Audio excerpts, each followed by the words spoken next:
Hello, 12 signs, and welcome, everyone. I am the Queen of Clovers. There's my card. I'm definitely an Aries, but more of a softer kind of Aries. But don't overestimate me. I can definitely be the Ram as well.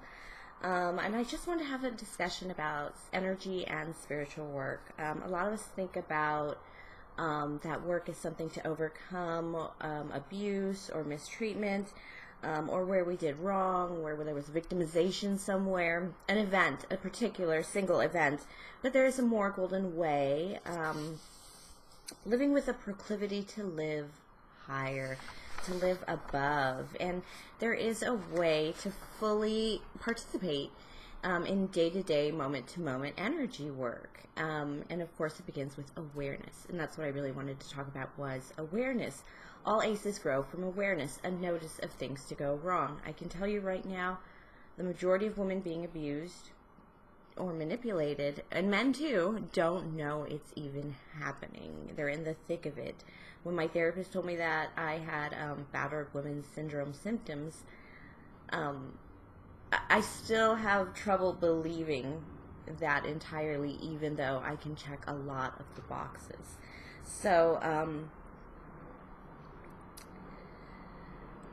it wasn't until my separation from that relationship that I found a peace, and being pushed, that I realized I was living a life being pushed into anxiety and panic and emergencies on a regular basis, and must always have tos. Most of us are just must too close to the situation to notice these imbalances. And all about the cards are all about correcting imbalances with these fives. Let's take a peek at these 5 cards. Specifically, let's take a look at the spade, since we're thinking. There's an imbalance in this card. It's a battle card. Let's get a really good look at it.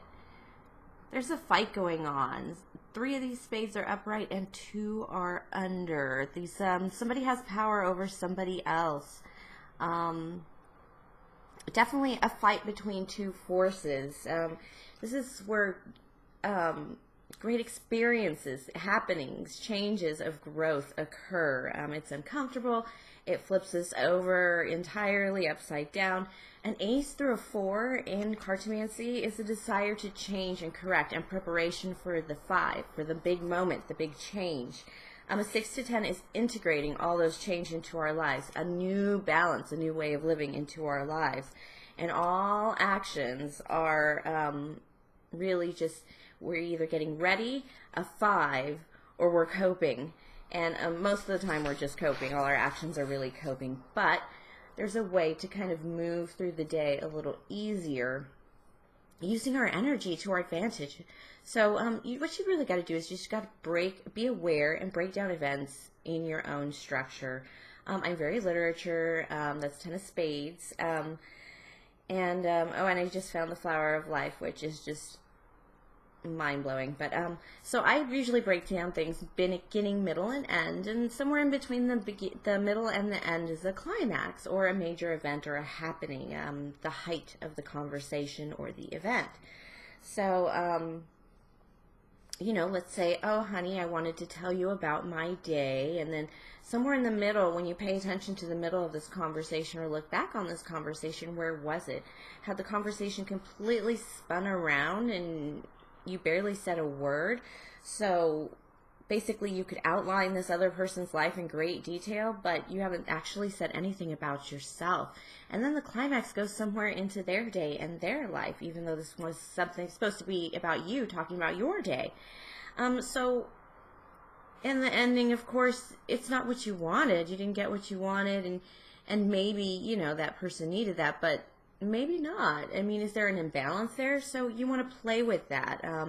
Like maybe that sweetheart needed that moment to, take in your energy, and he just needed that attention because his day really, really sucked. I mean, if you were just going to talk about the copy machine sucking, it's kind of a very different day. Or is this a constant imbalance? again, play with it. What happens if you assert yourself more aggressively in the conversation? You know, look to yourself. Of course, we all do anyway, so you might as well use it to your advantage. Look to yourself and really see, am I not asserting myself in my conversation? Am I overgiving in the conversation or the occurrence so that nobody else can participate even? So imbalances, those fives, these are going to be brought to the fore, and you're going to start having those change moments all around you. And it's very easy to not become overwhelmed if you use your structure, whatever structure you prefer. Like I said, I use beginning, middle, end, and there's a climax somewhere in there. So you need to also check out the opposite end of the spectrum and break down a conversation where you actually control that conversation or steer the very fabric of it.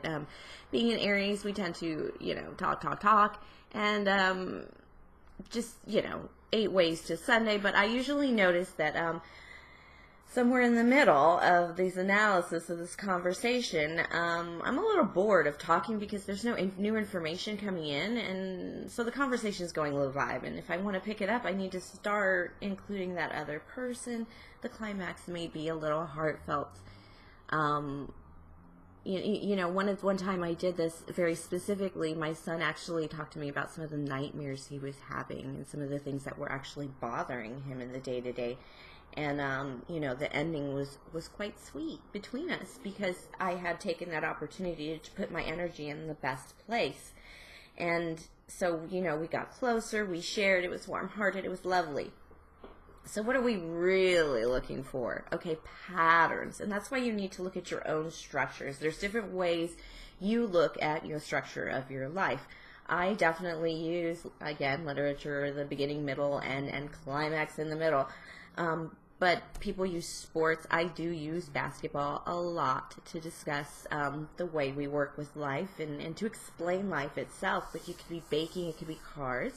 It could be video games. Your hobby or passion usually helps you untangle the world around you in many, many ways that you just do not see. And especially if you're paying attention, you're going to start understanding things around you, even if you are using the language of these so-called hobbies and proclivities.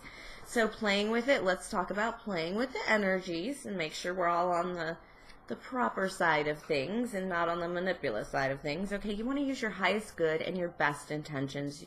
This is where positive thinking in action actually does create results, because you do need to do something to affect change any which way you'd like.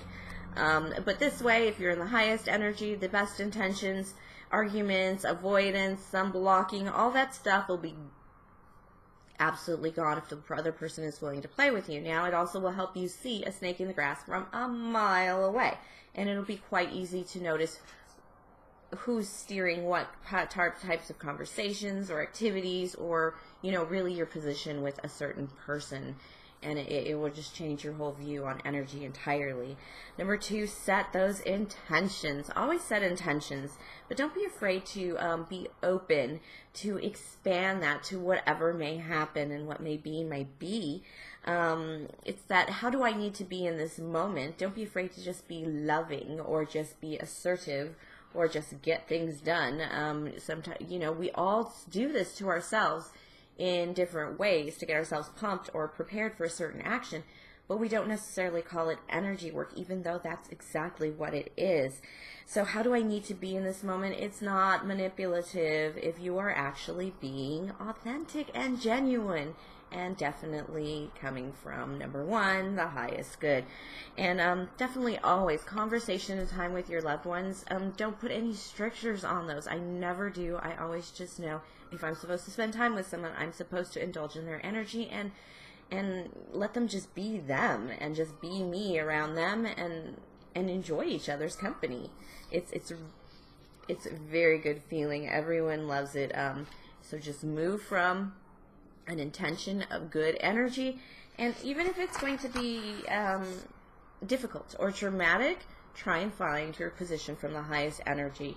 You still have to, be stern at times, even if you are trying to be open and vulnerable with the right people. Okay, and number 3 is faith. You need to have faith in yourself. You need to have faith in your words and your actions, and that you will speak from that highest good. You may need to take pauses more often than usual to start. A lot of this energy work, once you do it for a little while, it just comes very naturally, and it's kind of got that hippie vibe to it. And of course, you won't be antagonistic or false if you're coming from your highest vibe and towards another's highest vibe. And it really is quite precious being able to just spend time with somebody and just enjoy their energy and their conversation without agenda. And, you know, when I walk into Disneyland, I'm just like, let's go. What's good? What's the plan here? Who wants to see what? And let's move along towards those areas. But that's about it. Who needs, you know, a big roadmap to experience something quite lovely, especially enjoying the company of your loved ones? So the warnings. Of course, there are warnings. Please use common sense. Timing is always important in any conversation or event. And sometimes conversation control is necessary. Sometimes somebody is going to put you in your place and you need to hear it. And sometimes people just need certain attention, but is it in balance? It's always about the proper balance. And controlling a conversation or event, I don't believe it's ever necessary to a certain degree. I mean, we all have goals. Like, you go to the DMV, you want to get through that line and bada boom and get out of there. But you shouldn't really be controlling much, and especially when it comes to people. You never ever control people or their free will or their ability to process the information they have, and because then you're actually controlling energy negatively when you're forcing. If you have an agenda, it's okay to say, I would like you to do this, this, and this, but there are ways to approach a situation that are much more authentic and genuine and loving than others. Alright, so always remember balance, balance, balance. We're always seeking that balance after the 5 card, after the battle. That's what the events usually are, the main events of our lives and our journeys up through the A's through the 10. Okay, and then another thing to remember, not all energy is made to be played with. You've ever sat next to a person and you just, it was just, oh my gosh, I gotta get away from this person. Or you gave off that vibe to get somebody to move seats from you. But either way, you know, it's just uncomfortable. Sometimes it feels like gross or a groper. I do have an uncanny sense of sitting next to a groper's. So if I'm switching seats with you, just don't ask. The creeper might not be the creeper you think it is.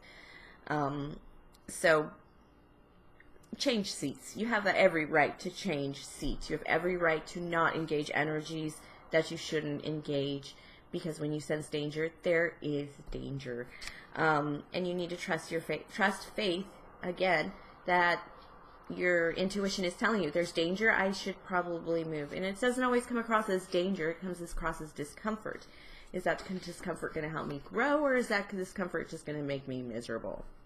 Don't be afraid to ask those questions of yourself. Okay, so let's talk about energy sharing in a beautiful, beautiful way. I think it is more intimate than sex and lovemaking, and you should really protect your soul body just as much as you do your physical body when it comes to these intimate relationships. Soul violation, soul rape is real. Abuse is real, but so is love. And try this during sex, and your mind will be blown. But this is just all acting and speaking with love. It's kind of that hippie, 12 signs astrological vibe of love that we all love to feel. But it's basic energy work. You don't have to live on a commune to enjoy those blessings or those feelings. And these are the beginnings of emotional hefty work, because you are going to start opening up in ways that you had not planned by having conversations that maybe you haven't had because of the energy you came into them with. Just because, you think you need to get up and move because the energy next to you is uncomfortable, just remember you can be setting off those same uncomfortable vibes. You can't just listen to the readings and look at the cards and think everything is going to be fine and dandy because you didn't pull threes. Well, the Spirit is asking us to act and change and make life different on a regular basis, more so than ever right now. And so that's why I do cartomancy readings, because they're short and to the, punchy and now, and what can you change in the moment and now, because looking at the bigger picture and the major arcana can sometimes be a little confusing. And it definitely was confusing to me when I was first learning how to read the cards because of the confusion I was getting from outside forces. So, thank you, everyone. Please just tap into your energy. Feel what you're giving out. Feel what you're taking in. Feel what you're blocking yourself from. Are you blocking yourself from good stuff? Don't be surprised if you are there, because I have been there. Again, thank you for listening. Please like, subscribe, and share. Definitely act for yourself and others for the highest vibe possible. All right, thank you for listening, and I hope you found this helpful.